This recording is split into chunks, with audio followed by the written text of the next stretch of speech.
Good morning, everyone. It's nice to see you on this Wednesday morning, bright and early at 11:02. So just inductions. My name's Kiki Clements. I am the head of delivery for Activate Business School. Good morning, everybody. My name's Jane Atkinson. I'm head of sales for Activate Business School. Thank you very much for joining us. As Kiki has said, we're going to be with you for probably about the next sort of 45 minutes, and how that will look is that for 35 to 40 minutes it will be ourselves going through our transformational leadership programme, and then there's time for questions and answers at the end. Please pop your questions though in the chat as we go along, or if you're brave enough you can put your cameras on at the end and ask it as near as live as you can, because it would be lovely to see you and sort of get people involved. To say we are recording this session and we will be sending it out to yourselves after, so if you've got any questions or any issues with that, please do let us know, but we are recording the session. Thank you.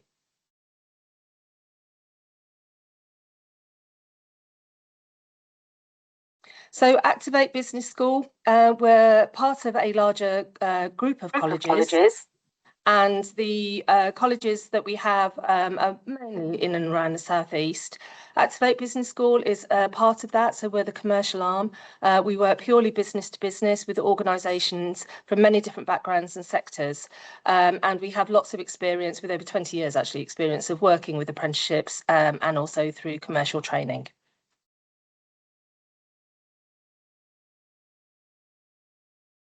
So some of the clients that we work with a varied range of clients in both the public, private and charitable sectors. What we found is that most organisations, no matter what the size they are, have the same or similar issues when it comes to upskilling their leaders and managers and attracting new employees with the right and the correct skill sets.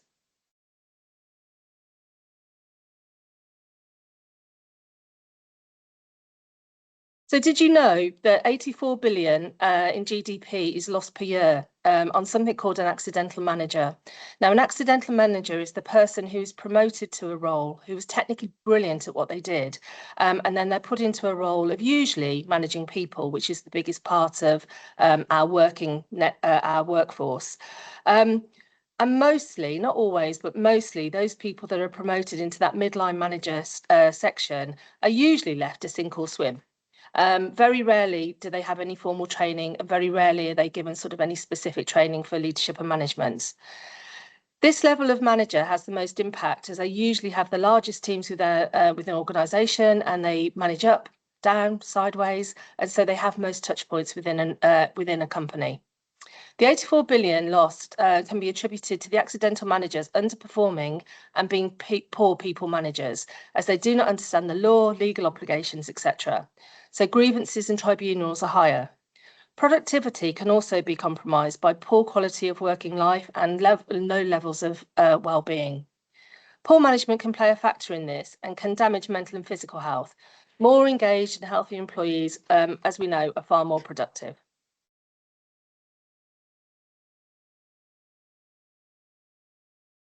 So the current leadership challenges. So leaders and managers are currently facing challenges within this workspace where they are struggling to meet the rapid demands of the ever-changing landscape. It is reported that approximately 82% of all managers end up being accidental managers, as I mentioned earlier, who are promoted, as I said, due to their technical capabilities.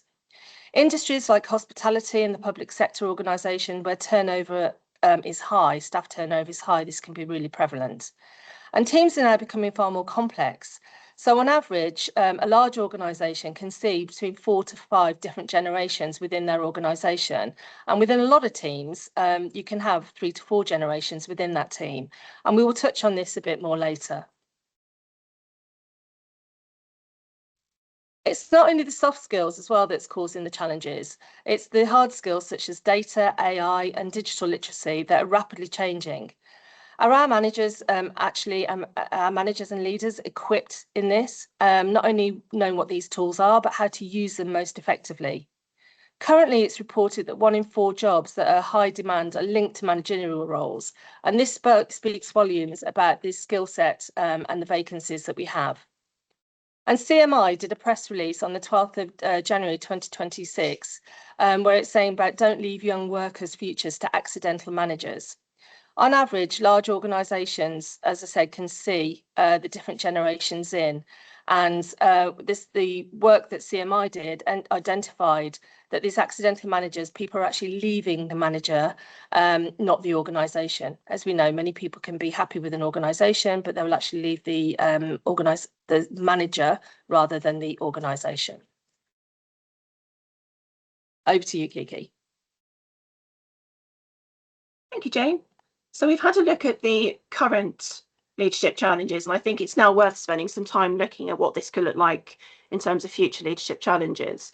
So I think the first thing it'd be good to look at is around ethical decision-making skills. So we know with the transformation and fast pace of AI, leaders need to have the skill set to balance using AI responsibly, but also balance short-term achievements with long societal and environmental impact. Leaders also need to ensure their teams are using AI and digital tools ethically and to be able to consider biasness in using these tools and understanding how they could potentially be abused within their work environments.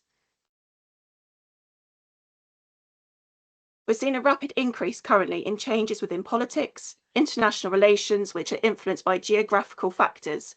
As leaders and managers, we need to ensure we have the tools to not only withstand these changes, but to confidently navigate their way through them and understand the impact it could have on the industry, the organisation, individual team members, or even the team in its entirety.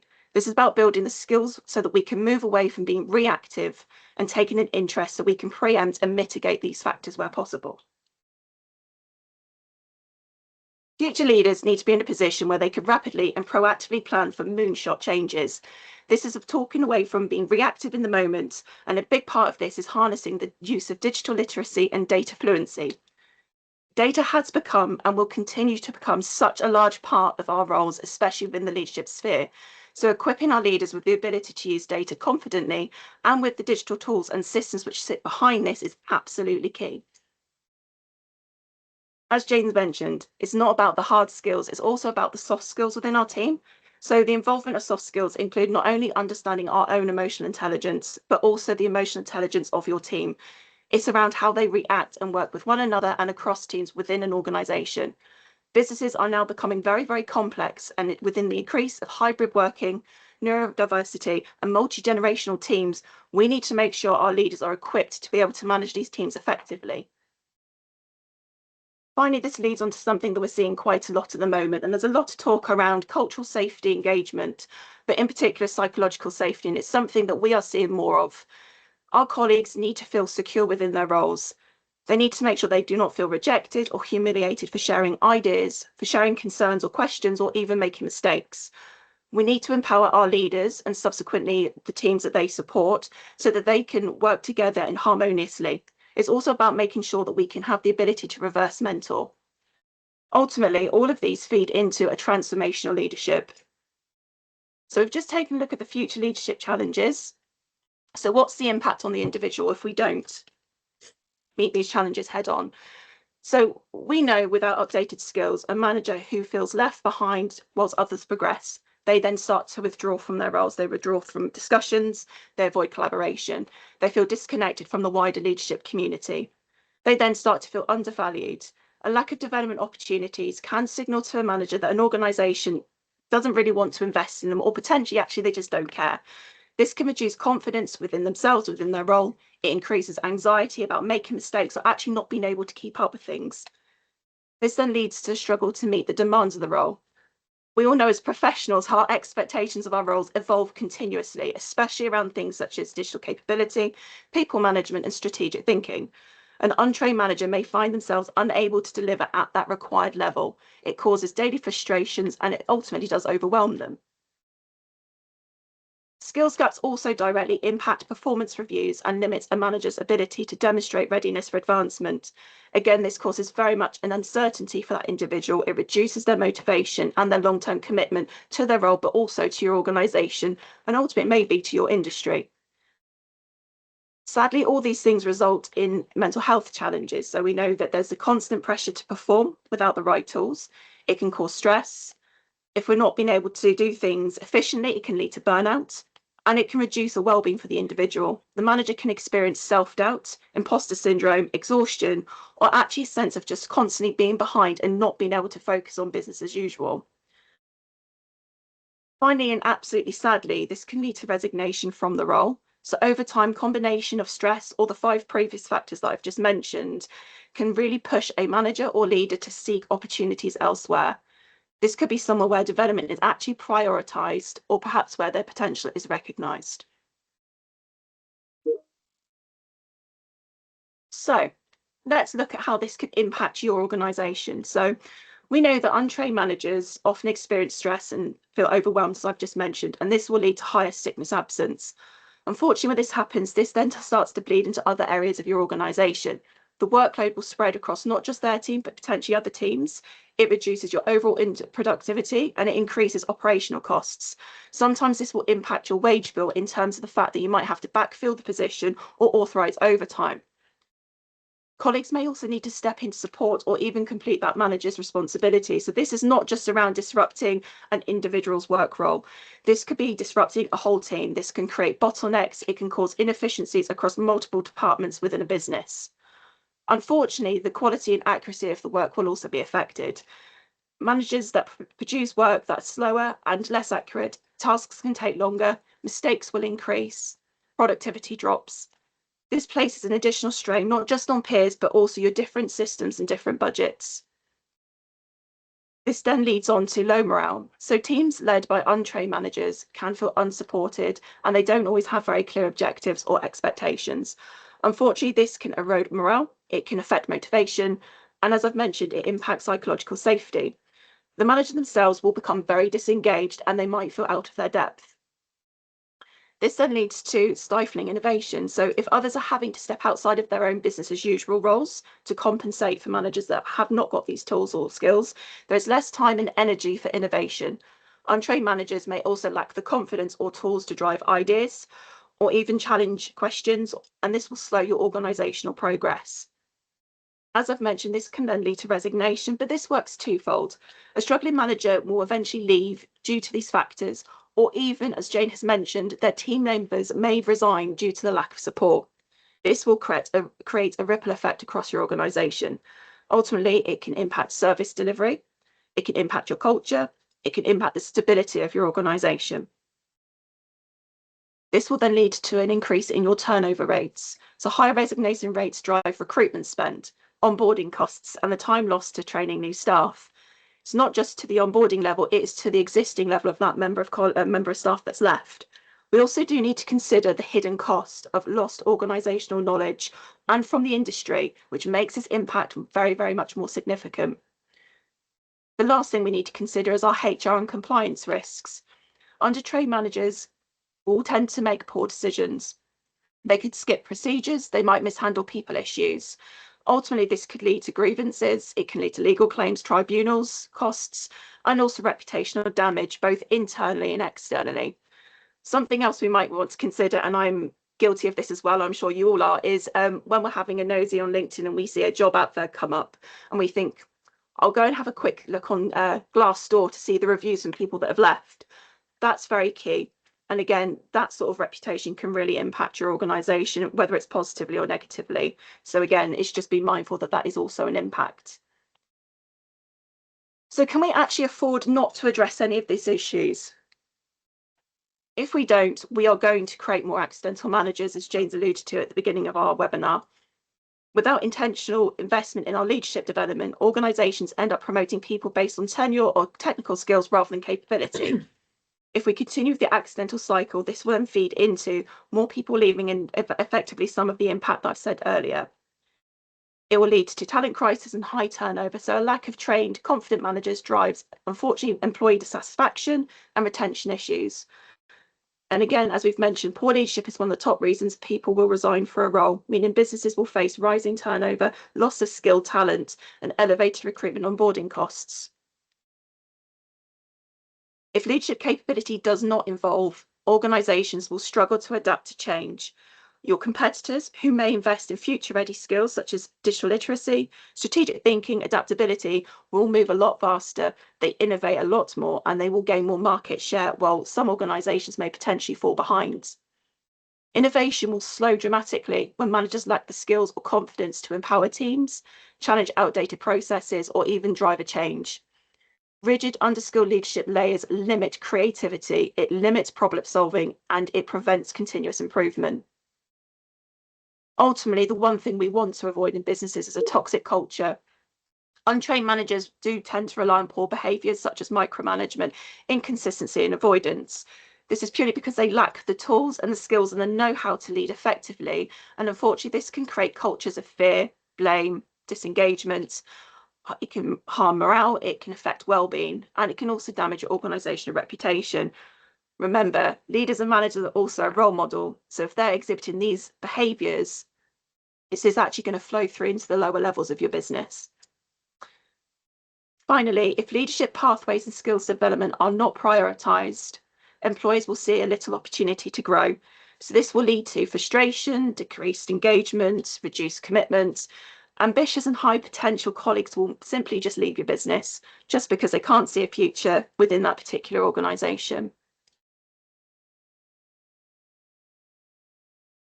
So over to Jane, how can we help at Activate?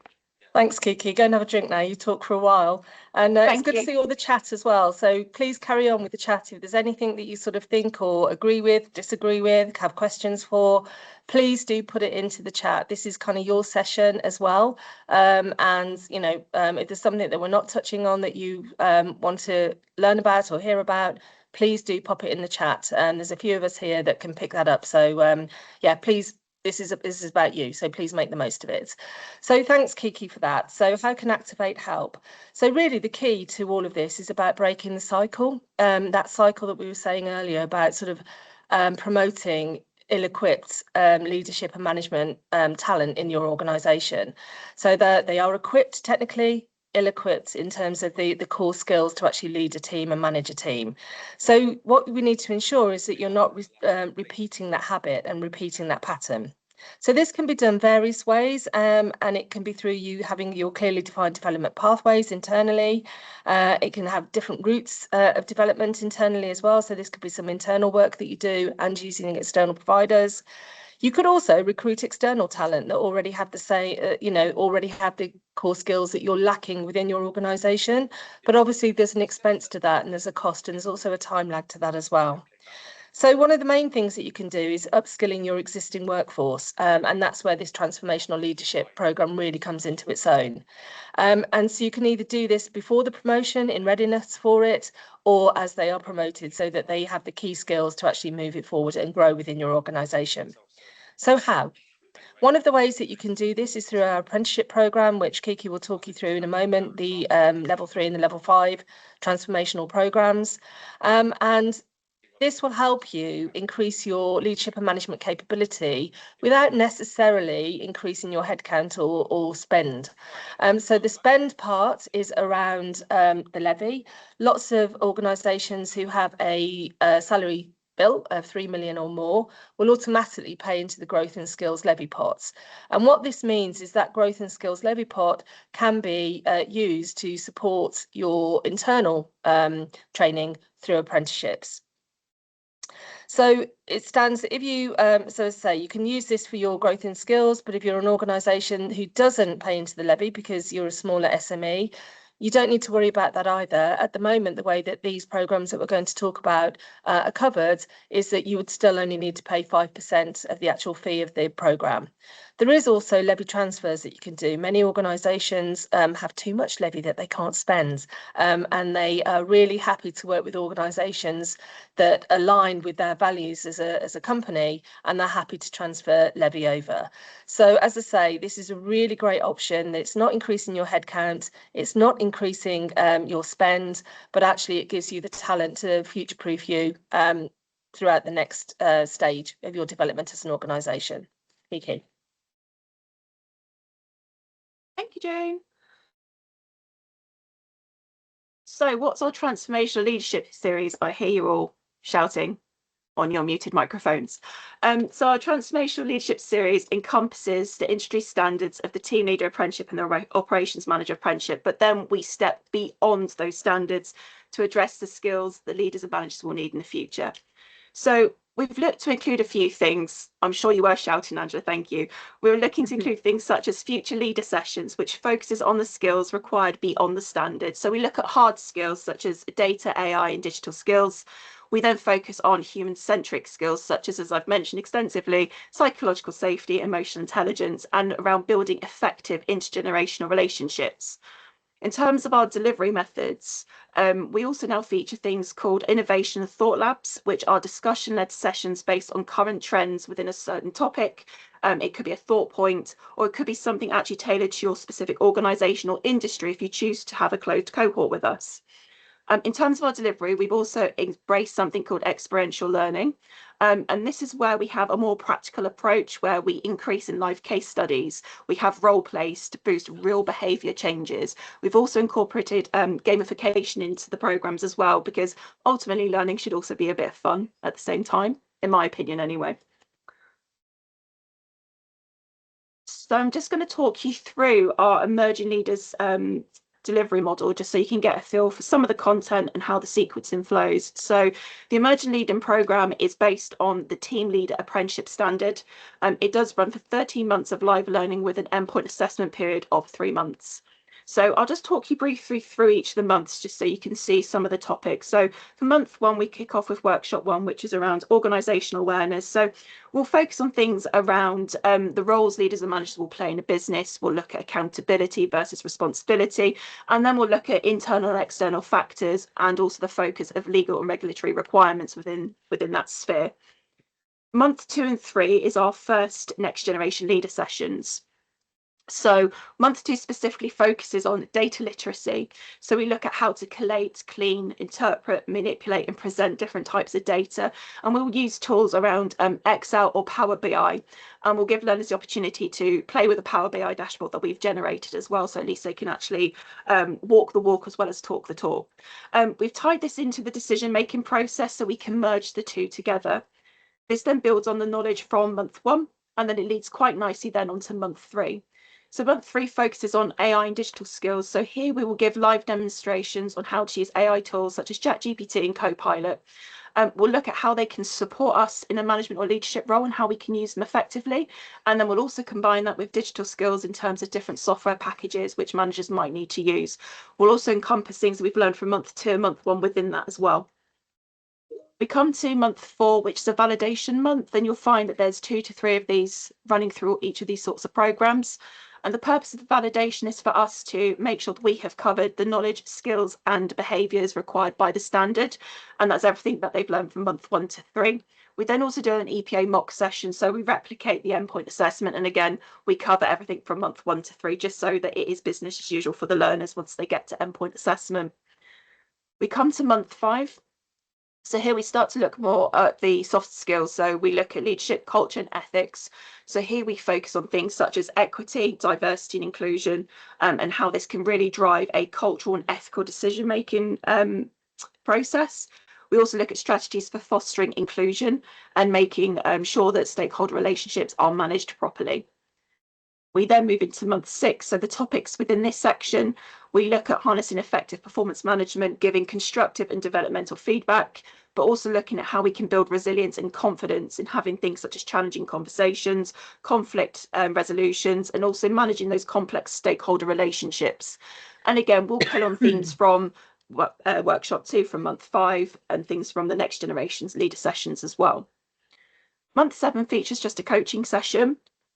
And this one's quite a nice one because it gives the learners the opportunity and the confidence to put in practice the digital skills that they have learned from month 2 and 3. A presentation is part of one of the elements of endpoint assessment. So again, it is preparing them for that particular topic. But as leaders and managers, we find that we are having to present things a little bit more. So it's just giving them a very safe space to practice those skills and behaviours, which is really nice. Month 8 is a second validation session. So again, we make sure all the KSBs have covered between months 5 to 7, and then we run another mock session with them. Month 9, we look at operational management. So we look at objective setting with the enhancement of AI and digital tools. We look at utilising different types of resource management, and we look at social and economical environments and potentially what their impacts could be in terms of informed and proactive decision making. We move into month 10, which is around project management. So here is around the different tools you need to run a successful project. And again, we will encompass things from data literacy, decision making, AI, digital skills. So you can see that actually we're building upon everything we have learned from month 1 to make sure that we're really stretching and challenging and enhancing those knowledge, skills and behaviours. We also cover finance in that module as well. So again, around finance in relation to projects, but also how we can do basic finance management. And again, we can draw on those data skills that the learners would have learned back from month 2. As we come towards the end of this particular programme, we then have our last Future Leader session where we focus on a little bit around sustainability and corporate social responsibility. And we tie this into, again, ethical decision making. So we look at supporting different organisational goals. So I know some are aiming towards reaching net carbon zero, for example. And learners will look at concepts that influence everyday operations, team practices. And again, it's around building that resilience. There are some other things as well which we'll look to include, such as environmental social governance priorities, depending on the types of organisations with that cohort, or if it's a closed cohort, we can then tailor that to your organisation. We then have the last validation at month 12, and then finally we then enter Gateway at month 13. So just as a side note, formal reviews are built in every other month. Just so that we can ensure that learner and line manager engaging with the programme, and also if we need to tailor any learning. So it could be, for example, line manager might feel that their colleague needs a little bit more development in challenging conversations. We can factor that in as a SMART target, and we can then work with that individual on a little bit more on a one-to-one basis as well. So a little bit around the thought labs. So as you might have seen on the previous 2 slides, there's some thought labs dotted around the learner journeys. And these are very much discussion-led sessions, and they will focus on topics such as the ones that we've got on the slide on the screen here. Learners can potentially share the challenges that they've got in their current organisations. We might look at what's going on the global stage and politics and the news, or in a specific industry if it's a closed cohort. And we will discuss solutions to formulate understanding, or even actually to have a solutions focused approach. If we were to look at, for example, external factors and influences, we might actually look at what's going on globally with different tariffs being imposed and how that could affect an organisation and how that could affect a team. Potentially, we could look at unconscious biasness in another one, and think about how is that identified in an organisation? Can that actually be challenged? Does this actually bleed into AI? What does that look like? And again, they're very much discussion-led sessions there. You'll be thankful to know I'm not going to go into this one in as much detail, but I did want to show you the sequencing and some of the key topics. So some of the topics are similar, but they are elevated to a higher level. And we have, again, fed in some future leader sessions. So the senior leaders programme is based on the operations manager apprenticeship standard. So in terms of learning period, it is 18 months of learning with a 5-month endpoint assessment period. Just as a side note, this is the latest 1.4 version. So the significant difference for this standard is the learners have to do a project whilst on programme and prior to Gateway. So you'll see that we've purposely put project management in at month 2. The reason we've done that is just so that learners can start the project as early on in the programme as they choose to do so. So it just gives them a bit more flexibility and a bit more time to run their project through the apprenticeship. So just a bit of an overview in this one, because I said I'm not going to go into a lot of detail because I appreciate I've spoken actually quite a lot this morning. But we start off with the fundamental knowledge as we have done in month 1, and then we build through that entirely through the programme. So it's a bit of a spiral curriculum, and it's a bit like an onion. We just build up on the layers. Validations are exactly the same. So again, it's just to confirm that we have covered the knowledge, skills and behaviours. And again, just to check that understanding in the practical application there as well. Again, formal reviews are also built in every other month to ensure learners and line managers are reflecting on the impact of learning. And it's a really good opportunity for your line managers to see the return on investment. So when we talk about return on investment, it's not just about the financial return. It can be things such as them being able to improve a process. It could be around streamlining something. It could be around systems mapping. It could be a promotion. It could be taking on more responsibilities from the line manager. There's a lot of different ways. And at that level, they're more likely to see it if they're attending the formal reviews. So it's very, very important that they are attending. In terms of some of the key topics within this programme, which makes me very excited because I'm quite a sad individual, we've got AI and critical thinking skills. So this, again, is equipping our senior leaders with the knowledge and skills around applying AI within not just their business, but sector. We look at the role of AI in decision making, how that affects operational efficiency, how could you use that for innovation. We critically evaluate the use of AI, what's its limitations, what ethical considerations do we need to think, and what's the risks. We also will tie that into things such as corporate social responsibility and sustainability. So actually, how much electricity is generated by using an AI bot? How many bottles of water is used in an AI farm? These are things that we don't actually think about when we use it. So we'll pose those questions through the programme just so that we can just lead beyond the standard. Psychological safety, as I said, is a big one close to my heart. So again, how emotional intelligence shapes effective leaders and fosters these psychological safety within teams. This is around looking at the people life cycle, and we'll deconstruct that life cycle and we'll examine each element through active discussions, and we'll look at recruitment, talent planning, reward recognition and performance management, and we'll look at strategies that build trust, transparency and a really nice inclusive culture. Finally, we'll just look at social influence. So we're very social butterflies as human beings, so we'll examine how that can be used and leveraged to build consensus and drive positive outcomes. And then we'll recognise neurodiversity in terms of shaping and creating inclusive communication strategies. So it's all very, very exciting stuff. And that's just the end of the learner journey. So the other thing, as I said, as a side note here, we have got 2 months at month 16 and month 17, just for any project reflections or to close the project down, and portfolio finalisation there, and then they head into Gateway, which is great. So at the senior leaders level, these are innovation labs, so they're a bit elevated from thought labs. So again, I've mentioned things around AI and some of the questions we might pose in those sessions as well. But again, if we tailor it to your organisation, we can look at your standard operating practices, or if you've got any challenges within your organisation, we can pose questions around that as well, and tailor it to your closed cohort.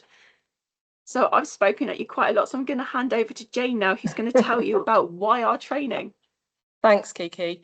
I think one of the important things is here is, as you can see, we've really worked hard on this, and we've really worked hard at sort of working with organisations like yourselves to understand what's not only right for now, but also future-proofing this programme, so that we can ensure that, you know, we're sort of looking at the skills, what's required for now, but also for the future. So hence bringing in a lot of the AI stuff around the sustainability, but looking at it from a people point of view and an organisational point of view. And also, as Kiki has said there, that we can actually tailor all of the wraparounds to meet your organisation's requirements.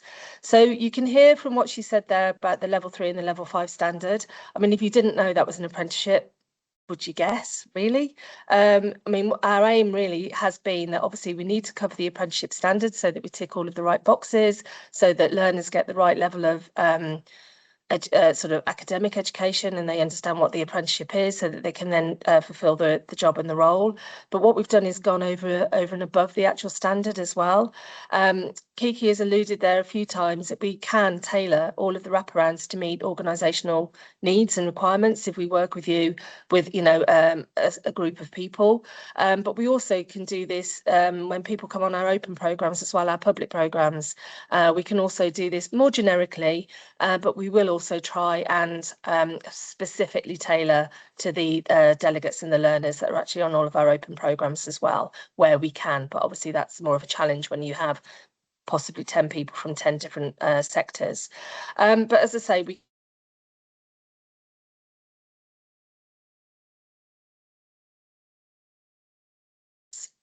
so the NHS that you can see on there, data is a really big part of the NHS. We're working heavily with the NHS at the moment, or certain parts of the NHS. As we all know, it's a beast of an organisation, and data is really key there. So one of the big wraparounds that we're doing there is about how they can actually use their data effectively. So it's not only sort of people using data, but what does it mean? What does it look like? How can they actually interpret it? Once they've interpreted that data, what then can they do with it? What savings can they make? What parts of the processes can be taken out? So lots of the wraparounds in the sort of management side of things and the team leader side of things has been around data with the work that we've done with the NHS. So I think the next wrap on we can talk about is a digital solutions pathway. So this will cover a bit more around digital literacy, data-driven decision making. We'll also look at things like workflow digitization and the use of collaborative and analytical tools to improve performance. So things around this path we might think about is strengthening skills and leading teams through digital change, managing technology supported processes. We'll look at data quality and compliance, and also embedding a little bit around the culture of CI through digital solutions.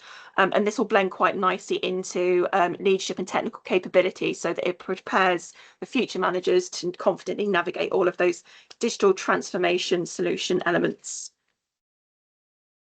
The next thing we've got is retail sales and customer facing. So retail and sales was very much my background. I remember the introduction of voice put away back in the days of Argos, and is forever changing quite rapidly. So here we'll look at the skills required around using digital tools and competencies, and we'll look at blending core leadership competencies. Instead of having 2 coffees, I've been having 1 coffee, so I've just slowly been making better choices. Ozempic, what's Ozempic?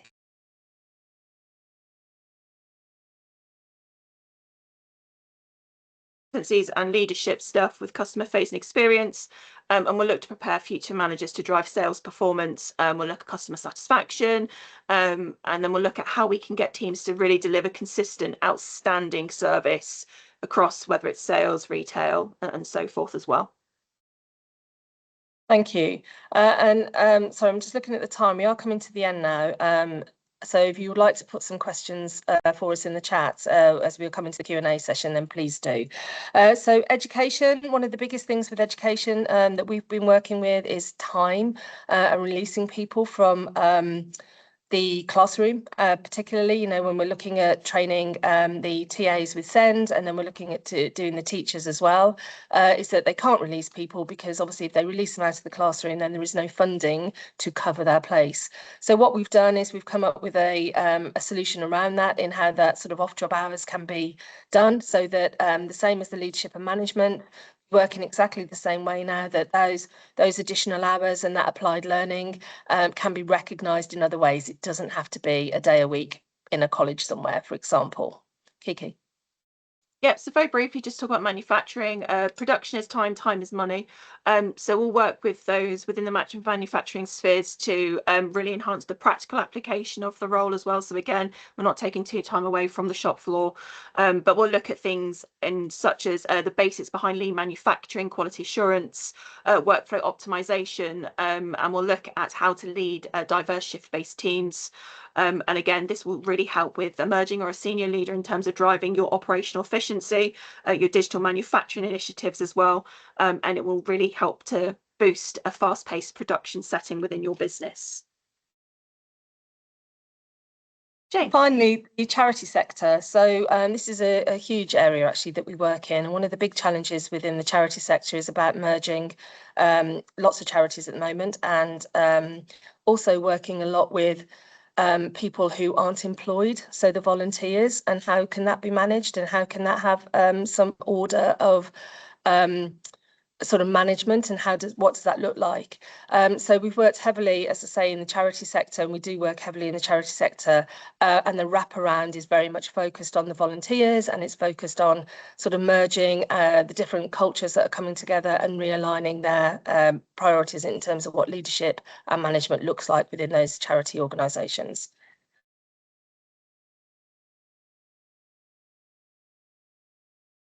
So very quickly then, so why use us after all that you've heard? I mean, hopefully you've heard and like what you've heard, and the stuff that we've talked about resonates. And as I say, hopefully what you've seen as well is that we have really sort of elevated the standard in terms of what it offers and how we deliver it. 500 or so learners have gone through the leadership apprenticeship with us, so we're really proud of that. Lots of distinctions, which we're also really, really proud of. 78% of employers agree the qualification provides quality assurance for customers, but also internally, and it all balances itself out. And in sort of retrospect, sort of doing the leadership training absolutely is the right thing to do. It balances out the time that it's taken to do it, but as I say, the time taken on leadership is we minimise it so that it can be done within the workplace. mostly. 80%, more than 80% said the undertaking management qualification is a key part of becoming a professional leader. It gives confidence, it not only improves their performance, but also the performance of the people within their team and the people that they associate and work with really closely. And there is 90% have said that the qualification improved their own personal performance.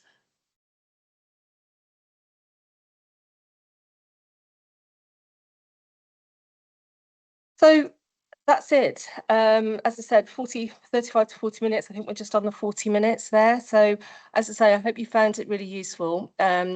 We work with a variety of organisations, big sectors, small SMEs, but our passion really as an organisation is on leadership and management and how to develop individuals, not only for themselves, but also for you as an organisation. And hopefully we've given you an insight in how that can be done using your apprenticeship levy or using the apprenticeship scheme, so that it's not sort of hitting on sort of you needing to recruit new talent or definitely your training spend.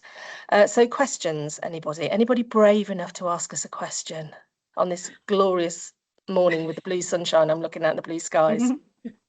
I've put my hand up because someone replied to an email I sent reminding people saying how he couldn't attend, but he was hoping he'd find out about how the changes to the endpoint assessment would affect employers.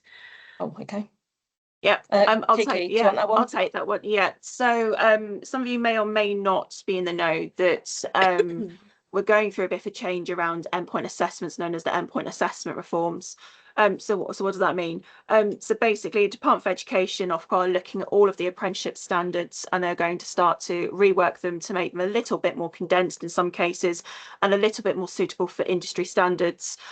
They have released the first initial list of about 93 to 98 of the initial standards, and they'll start to work through those over the next 6 months.